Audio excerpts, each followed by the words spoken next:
So yesterday, I said that basically making value chains is a really hard process and it kind of sucks as an entry point, especially for new people getting into mapping. And here's why I say that. Um, when you are forced for the first time in your life to confront the reality around you in a way that means that essentially you have to document every part of it and model it, it's going to hurt a lot. And the reason it's going to hurt a lot is because you're basically inventing an ontology for what's been going on around you, and it's essentially tacit, right? You just experience it, you don't even acknowledge it, it's just part of your surroundings, part of what you do every day, without really acknowledging what it is and what to call it and how it relates to all the other things. You're basically going from 0 to 60, understanding the things around you and the relationships that they have.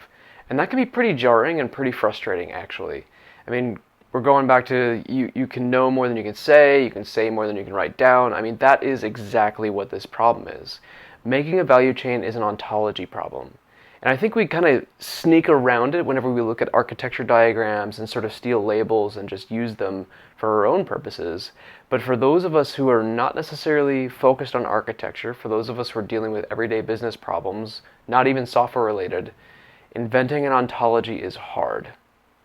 And oftentimes there are ontologies to adopt instead of inventing, but they still need to be translated for our local context. So that's a little bit of what I'm thinking about with value chains still.